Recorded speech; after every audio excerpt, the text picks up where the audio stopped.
Initially, if you say physio, people would think it's massage. Yeah. There were a lot of misconception. It's not massage. Of course, massage is a part of physio, but physiotherapy is much more than what people think it is. Because when I say they are physically and mentally challenged, okay, I can't say that, I be with them for about a month and then they are okay. No. There are a lot of wiring that is not happening to them. If I have to pay a commission to a doctor, it's very hard. I'm already charging the patient. I have to charge them extra plus the commission so that I pay the doctor. If you're able to lift 10 kgs once, doesn't mean you're strong. Instead, you lift 5 kgs 10 to 20 times. That makes you strong. If I can cure somebody in 3 days, why to pay for 10 days? Why should I insist somebody to come here for 10 days? There's a lady who was to come to me and she wanted an appointment between 12 and 1 only every day with a low back pain. So, and I tried my best. I did everything I could. I thought she was going fine. But it's been a month and she just wants to come for physio. Why? Because she doesn't want to cook at home. Welcome to another episode of Talk of Town podcast, where we are in conversation with very successful entrepreneurs who are on their path to fame. So let's make them the talk of town. Today's episode is sponsored by DAA Capital. They are a boutique investment management company who give unbiased financial advice. They will assist you in investing across instruments like equity, bonds, and much more. So for more information, check out the description. Our guest today is Dr. Swathi. She holds a master's in physiotherapy, master's in psychotherapy and counseling, and a diploma in nutrition. She is the founder of Namma Physio in Bengaluru. Their focus areas are ortho, sports rehabilitation, and pediatric rehabilitation. So let us hear more from her about her experiences and her entrepreneurial journey.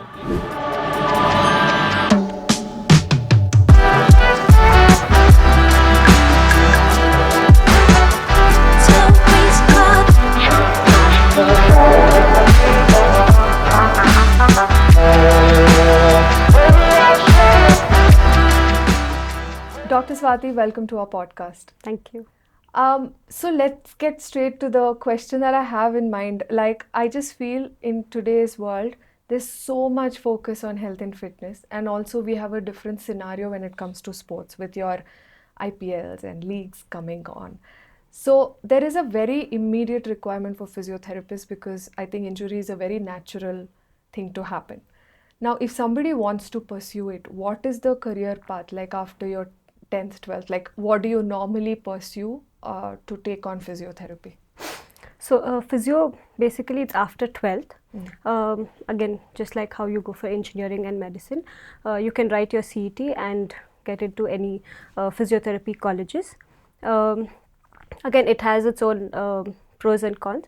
It's about 7-year course, 5 years of 4.5 years of bachelor's and 2 years of master's. Okay. And again, it's through CET. And again, for PG as well, you have you can write your PG CET, and that's how you get into masters. Initially, if you say physio, people would think it's massage. There were a lot of misconception. It's not massage. Of course, massage is a part of physio, but physiotherapy is much more than what people think it is, right? So it's basically about sciences. It's about body mechanics. So understanding how your body moves. So physiotherapy is just about maintaining and regaining your body and function movements. So pretty much you study a lot of anatomy, like what the MBBS guys study. Right. First 2 years, it's almost the same. Whatever MBBS does, we also study pharmacology, biochemistry, all of that for the first 2 years. And then we concentrate more on biomechanics in the 3rd year. And then it's more about neurology in the 4th year, in the bachelor's. All right. Okay. So your establishment is called Namma Physio in our Namma Bengaluru. I think I love the name, by the way. Thank you. So tell us something about the work you do, and I'm sure like all other fields, there are some areas of expertise that you are doing. So if you can just tell us a little bit about the kind of work that happens. So physiotherapy is really wide. Okay. It's not like physio is just not one unit. It has its own branches like orthopedics, musculoskeletal sports, and neurology, cardio, and even gynac, which is booming now. Okay. So we have our field everywhere. I'm specialized in musculoskeletal and sports. So we do a lot of sports rehab in our center. But once I started working, finished my master and started working, somehow I got a lot of exposure to children. Where I started working, there were no pediatric physios. So I started seeing a lot of children, and now though I've studied musculoskeletal and sports in my masters, and I see a lot of children. So I'm into mostly pediatrics now. So our center is in Malleshwaram in the 18th cross, and we started about 4 years now. Before which I've worked in a lot of hospitals. Of course, working in hospital, it's a different experience. You get to understand a lot of doctors, you work with them. So it's a different kind of experience. But when you start your own center, we face a lot of challenges, both physically and financially. Correct. It's a lot of stress, of course, but we have a lot of freedom to do what we want. We have a lot of freedom to experiment new things. But in a hospital setup, it's different. You are working under somebody, and you don't get to experience or experiment a lot of things. Got it. So clinical setup is it's a magical place where you turn memories into magic. Correct. So your focus areas are sports rehabilitation and pediatric. Now you also take in other kinds of consultations, right? Like people can also come in with other issues. Now, given the environmental issues like today's lifestyles, work the stress or whatever the factors are, it is changing. It's a very dynamic situation. So by and large, what are the kind of issues that you have seen, like a pattern or a trend that keeps repeating? Is there something like that? Yeah, definitely, especially with weather. When it's cold, just like how it's cold in Bangalore now, we see a lot of shoulder stiffness cases, what we call it as frozen shoulder or adhesive capsulitis. Those kind of cases increase, and again, ear infection will lead to facial nerve palsies and facial nerve injuries and all those things. When you say summer, there are different kind of injuries we come up, and sports is something that is definitely not seasonal. It depends on their sport and depends on their season of sport. But when it comes to the weather, these are the kind of injuries that we see. Okay. What about sort of lifestyle related? In specific? See, lifestyle is definitely not seasonal, but again, in terms of pattern. Yeah. So COVID, we had a lot of, during COVID, we had a lot of desk workers who work from home who didn't have a desktop. They sit however comfortable they want at home. So then we had a lot of neck issues and back issues. But post-COVID, now it's a hybrid model. So it's slightly getting better. People are aware of things, but we see a lot of low back pain cases, especially in desktop workers. And even I think that should be the trend across corporate workers even today, right? I think there is a lot See, initially they were desktop, not laptops. So desktop was slightly at a higher height when it comes to, on the table. But laptop we keep it on the table. We tend to slouch too much and our arms are not rested. We tend to, not sit properly and end up slouching too much, especially your lower back and your shoulders are rounded. So all these will lead to a lot of musculoskeletal injuries. All right. So there are simple lifestyle changes that people can make to avoid injuries. Now, I know you're into fitness too. So I also see an increased trend of people getting more and more active.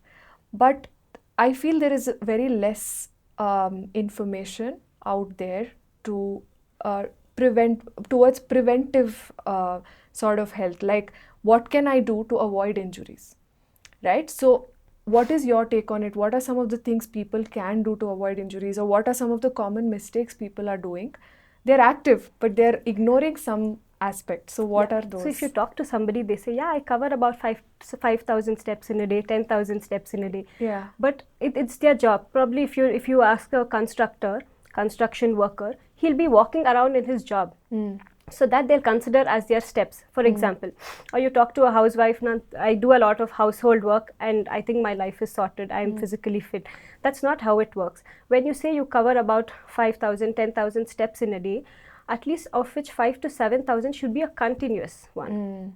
Not throughout the day. Yeah. At least 5 to 7K or even 10K in a day should be continuous, which and is dedicated about, probably. Yes, that should be for about 60 minutes of workout. See, whatever you do, say you say I work out for half an hour, it won't help much. So you walk for anything between 45 to 60 minutes is when your fat actually starts burning. Okay, so whatever you try to do it with at least up to 60 minutes in a day, and you don't have to do it every day. At least 4 to 5 days in a week should be good enough for you to sustain a pain-free living. So what are some of the things that, say you're an active, sort of, say HIIT formats, or you're doing more rigorous workouts, what are some of the things, I'm sure they're aware, but there is a larger crowd that probably ignores a few things. So for someone who's into active lifestyle, what are things they can do to avoid injury? So most of them who go to the gym think I lift too much weight and I'm strong. That's not how it works. If you're able to lift 10 kgs once, doesn't mean you're strong. Instead, you lift 5 kgs 10 to 20 times. That makes you strong. Okay. So my simple advice is you don't have to lift too much weight, to get really strong or look strong.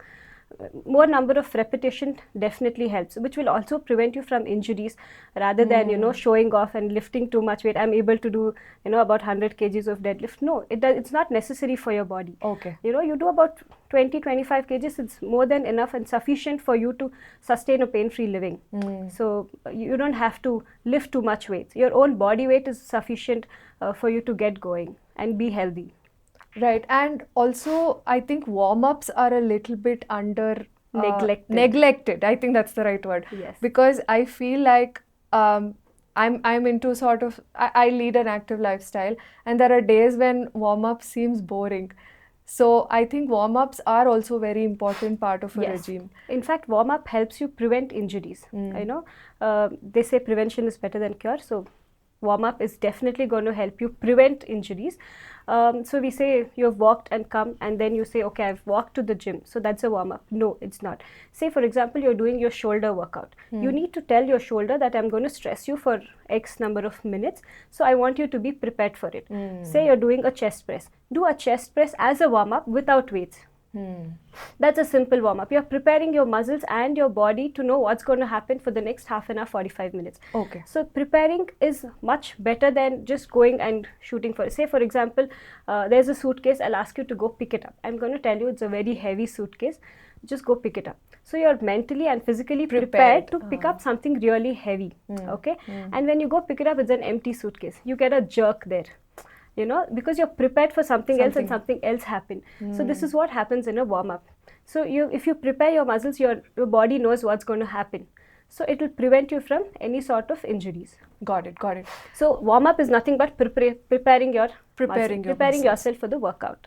Got it. Again, saying which cool down is also very important. You need to tell your body that you're done. Now you can rest and relax. Okay, rest doesn't mean complete rest. Cool down also has its own format. It has to be in a certain fashion depending on the kind of workout that you've done. Okay, Dr. Swathi, I think at the beginning you said your focus is one on sports rehabilitation, another is pediatric.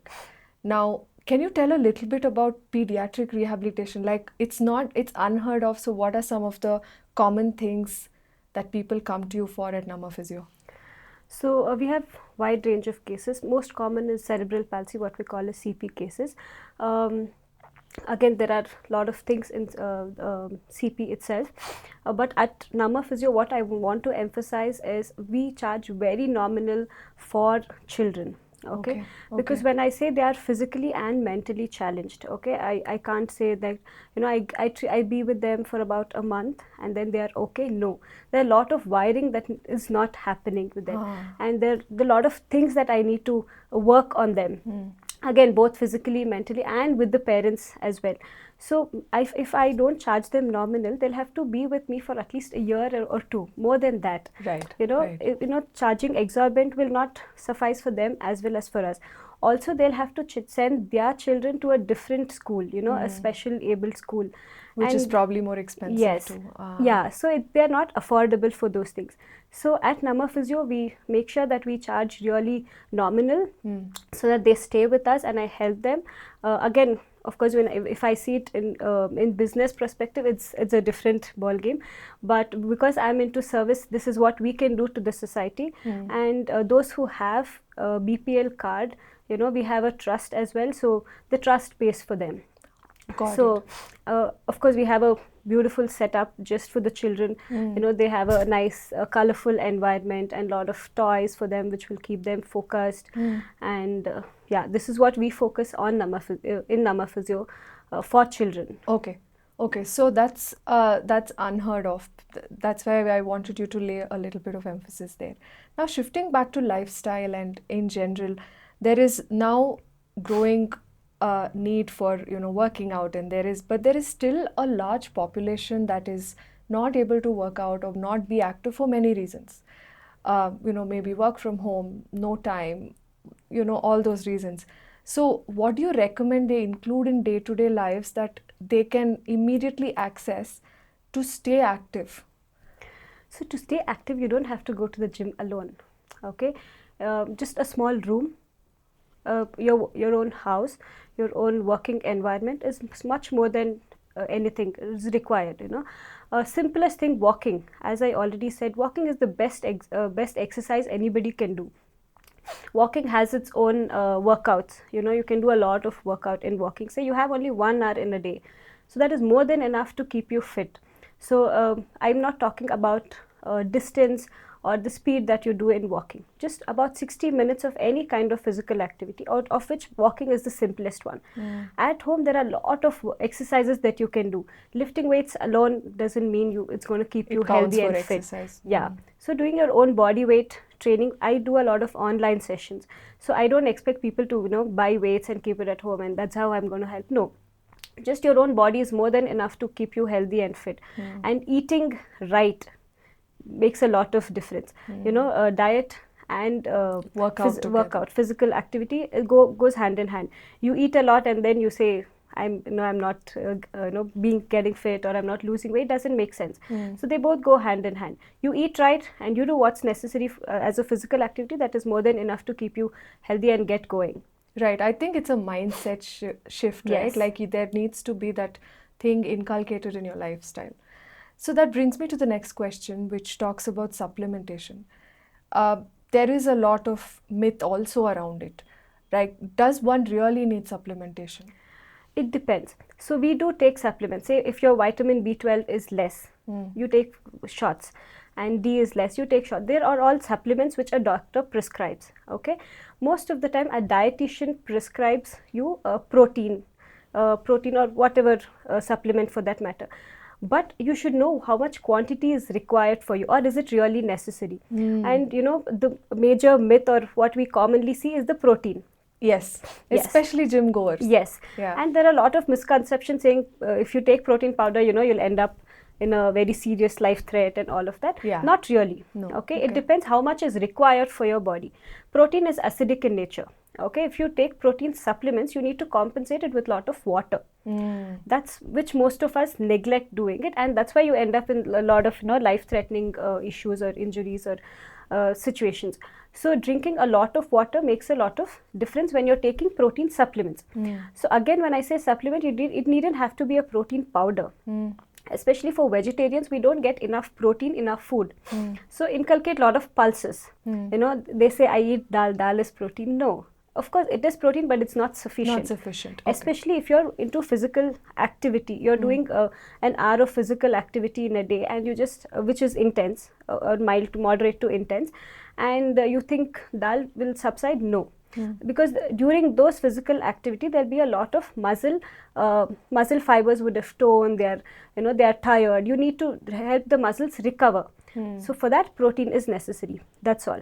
So it's very simple. You need to recover the muscles, not to bulk your muscle. Okay, that's another misconception. Right. You take a lot of protein and my muscle will bulk. No, I'll get a good, biceps and all that. No. Okay. So it's basically to repair the torn fibers of your muscles. That's all. So how much is needed? It depends on your body weight and the kind of physical activity you're into. Okay. If you're just into walking, you're walking for about 6 kilometers in an hour, which is normal and good, and just what you're your daily diet, which involves at least about 20 to 40% of protein, which is good enough. But if you are into moderate to intense physical activity, probably about 50 to 60% of protein is necessary. So it depends on how much is required for you, and not the commercially available, or if you buy a protein powder, if you see, none of the companies sells you 1 kg. Yeah, it's there all are no about, small boxes, yes, they're all massive. Yeah, so it's all commercially marketing strategies and all of that. So you should know how much you need to intake. And also 1 scoop is about 27 to 30 grams. Not necessary you have to take everything at once. As I said, because it's acidic in nature, your body should accept it. My suggestion is start with quarter of the scoop that they give and try it for a week. Understand your body, let your body take something new and let it understand and see how it's processing it. Right. If you don't have any side effects, and then go ahead with half the scoop and slowly progress to 3/4 of the scoop, which is more than enough. Right. So you react to how you're feeling. Yes. You need to understand your body and go accordingly, and not with what somebody else says. Yeah. Okay. So I'm going to take a little bit of what you said before about vegetarian and non-vegetarian diet. So I'm sure you've consulted all kinds of people. So do you see a difference in the body makeup or the muscles and various aspects of a human body different from a vegetarian to a non-vegetarian? It depends. Okay, there are a lot of vegetarians who are really fit and not taking any supplements, and there are non-vegetarians who are into eating chicken, fish, and all of that, and still have lack of B12 and all of that. Interesting. Okay. Yes. So it again depends on your body type, not if you're a vegetarian or non-vegetarian. Of course, vegetarians lack a lot of vitamins, but not everybody. It depends on your body type, body absorption. Right. So that's why you need to understand your body and then go accordingly. So how does one go about doing it? Because not all of us are inclined in a scientific way about these things. So what's the best way to understand that? So consult an expert. Okay. Talk to a nutritionist, and the nutritionist also need to understand what you're looking at, what your goal is. If you tell them this is what I want to be, that's how they're going to help you. So if you go to any regular health checkup, yearly health checkup, of course you'll meet a dietitian. So you need to tell them, so I am into so and so sport, or I am into so and so, I have these. Of course they'll check your blood reports and all of that, and they'll suggest you, but they won't know what kind of physical activity you're looking at or what kind of lifestyle you have. So according to your lifestyle, they'll assess you and they'll let you know what is important, what needs to be done. So you have to consult an expert before taking any decisions for yourself. Yeah, I think especially and Google is definitely not your doctor. I was about to come to that. Yeah. So if you just Google headache, it will take you up to cancer. So that's cancer not what, only. Yes. So that's not what I suggest. So talk to an expert. Only then you'll understand what the reality is. I think it also applies to social media today. There's so many influencers talking about fitness, talking about supplementation. So I think an expert is always the right way to go about it. If you go by reels, they'll tell you not to drink water also. So drink as much as you want. Okay, that brings me to the next question about this, again, a duality about men and women, and their compositions are obviously very different in terms of muscle mass and how they're built. So is it that women are more prone to injuries because of how they are built? Is that a possibility? Yes. So men have a lot of testosterone, what women don't have. Okay. So a man working out in the gym for 1 hour and a woman doing it is not the same. Okay. Men develop body, or whatever you say, the muscle bulk happens faster than compared to women. Okay, because of the testosterone they have. Okay. Women are more lax, especially post delivery or during their adolescence phase. Whatever the changes that a woman undergo, of course men also undergo a lot of changes during their aging process, but women undergo a lot of changes in their hormones and in every phase. Yes, in every phase of their life, being as a child, adolescence, their teenage, and post pregnancy and post marriage, and also and so on, up to menopause, even post menopause. So women are built a little lax as in loose compared to men. Okay, because of the lot of hormonal change that we undergo. So women need to work out more compared to men, to not in comparison, but they need a lot more strenuous exercise compared to men to keep themselves a little more fit. because their body takes a lot of time compared to men in terms of getting strong. So getting powerful is the counter attack. Yes. Got it. So I think I was researching about this, and I also realized that as women are, sort of they hit puberty, and that advancement also changes the physiological build of a woman, wider hips, angular stance. And I think all of those things just means that we have to be a lot more careful. Yeah, that's why we are more prone to injuries. More prone to injuries. I think there's just so much to discover. And that should not be a reason to not work out, you know. You know, I'm a woman, if I work out, I'm more prone to injuries. I think I'll step back. No. You know, we face a lot of challenges in every phase of our aging process. So we need to work out a little more to keep ourselves strong, and our stamina should be much more, because of course we are differently wired when we compare to men. We work round the clock, and we are much more stronger. So we need to keep up to those standards. So we need to keep ourselves physically fit to undergo those mental and emotional changes that happens. Right. So very interesting. Lots to take away. Now I'm just going to shift the focus a little bit on the business side to running a physiotherapy clinic. Just as you study, what is a natural path, or rather I would want to put it as, what is your advice? Just because in today's scenario we have a lot of, like we discussed, a lot of leagues coming up, a lot of clubs coming up, a lot of tournaments that are sort of more embracive of all kinds of people. More and more people are getting opportunity to play. So I'm sure there are bigger aspirations now that people in physiotherapy can have. So what is your advice? What is the sort of your take on the path that a physiotherapy student can do? Should they start a clinic? Should they freelance? Should they take certification? So what is your advice? My advice is just, you have to work in a hospital setup. Okay. Initially, that's what I advise all my juniors. Work in a hospital setup initially, at least for the first couple of years.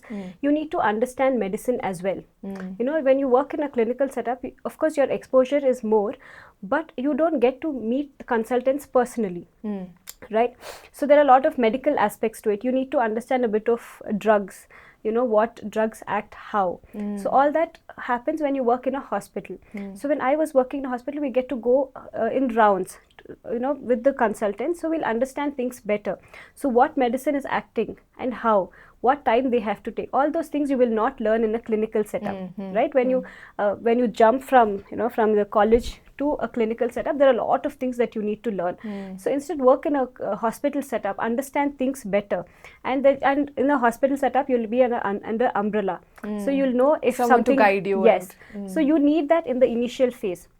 Of course, when it comes to physiotherapy, there's a lot of colleges which don't have hospital attached. So your exposure to the patients are less. Okay. So if you're planning to do your masters, my suggestion is join a college which has a hospital attached. So your exposure is much more. So you get more confidence when you get to start working independently all by yourself. So hospital definitely teaches you a lot of things, and then when you move to a clinical setup, it's a different ball game, as I said. So yeah, hospital teaches you a lot of things, and clinic itself has its lot of challenges. It's not easy to run a center because ours is a service oriented exactly. Yeah. So service and business are two different things. So if you are too much into service, you can't make money.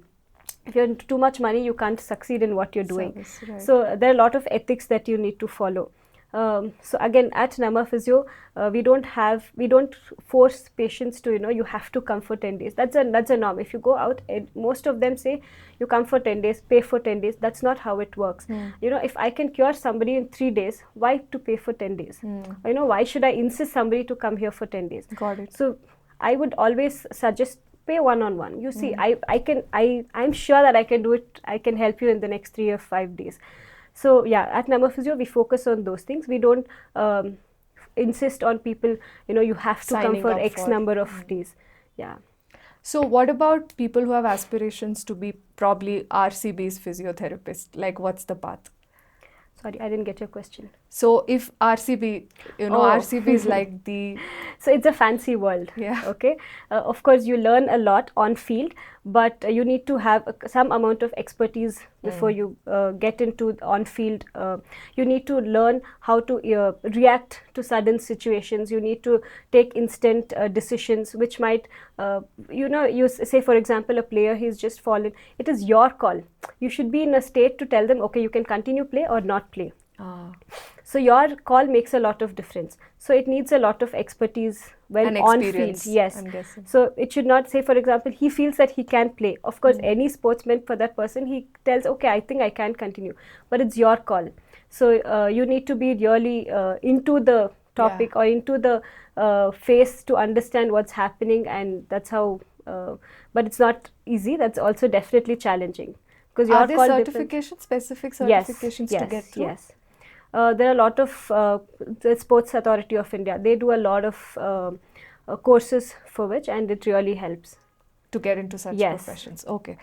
Now, as a student or as a budding entrepreneur in your field, is it required that they have a physical clinic, or is it possible that they can also sort of start at home? And what is the kind of requirement in that sense? See, start at home might not help, because you need to create that environment for a person to come over and to gain your trust. So you go, of course we do a lot of home visits as well for those who cannot come to our center, right? Okay. But we encourage them to come to our center, because home is their comfort zone. So they don't tend to go beyond certain thing. So when you come to our place, there are a lot of things that we can expose them to, and in fact they'll know their capabilities more when they come to our center. Right. Because in your comfort zone we can just do whatever possible. We can't carry everything that we need to, but when they come to our setup, there's a lot more that they can do, and it changes their mindset also. They are in that four walls, but when they come out, they feel, oh, this is what I can do, I didn't know that. So the environment definitely matters. So you would advise them to have a clinical, clinic space? Yes. Okay. Now, I know yours is more service oriented and yours, but still I think there is a business that is running parallelly. So if you can just throw light a little bit about the kind of investments, the kind of ROI, when would you break even, and what are the kind of margins one can look at? It's a very difficult question to answer. Again, as I said, it's a service oriented. You can't expect return very soon. At least it's going to go up to 3 to 4 years. Again, when I say business, yes, you have to run your business. You have to pay out your salaries. You have to take care of a lot of people. You have to take care of your family. But again, there are different aspects to it. Say, for example, if somebody is not affordable, I can't tell them, you have to do it. You have to. But for me, I'm more of service oriented. So we look service as first priority. And of course, business also has to run.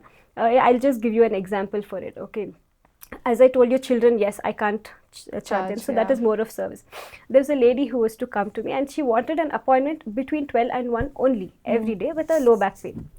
So, and I tried my best. I did everything I could. I thought she was going fine, but it's been a month and she just wants to come for physio. Why? Because she doesn't want to cook at home.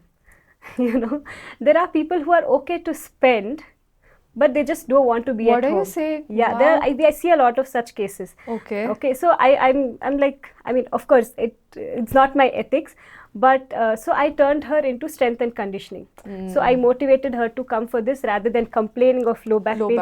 And it questions my treatment rehab, you know. So I feel I'm doing everything I can, and how is she not recovering? So when I sat and spoke to her, this is what I understood. My goodness. So I converted her for strength and conditioning, and she was okay. So she's still being with us.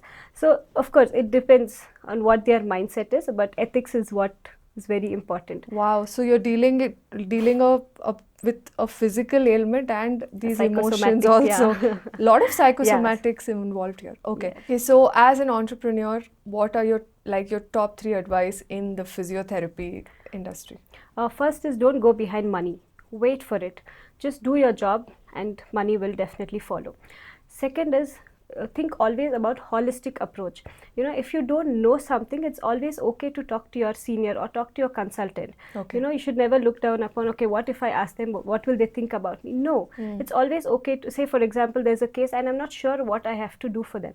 I can anytime get back to an ortho consultant. If it's an ortho case, I can go talk to them, and this is what it is. So it's okay to, talk Ask to, them, yes. right. If you're not very sure, you don't have to just blindly go into something.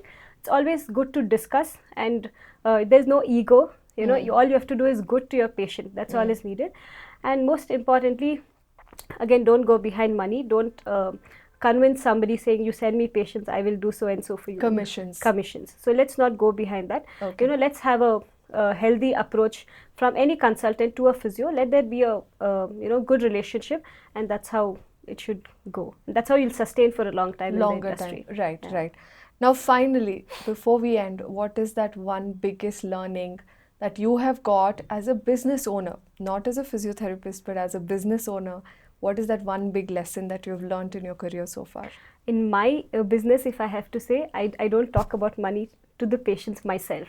But I'm so much into service oriented. If somebody says I can't afford, I'm like, it's okay, I'll do it.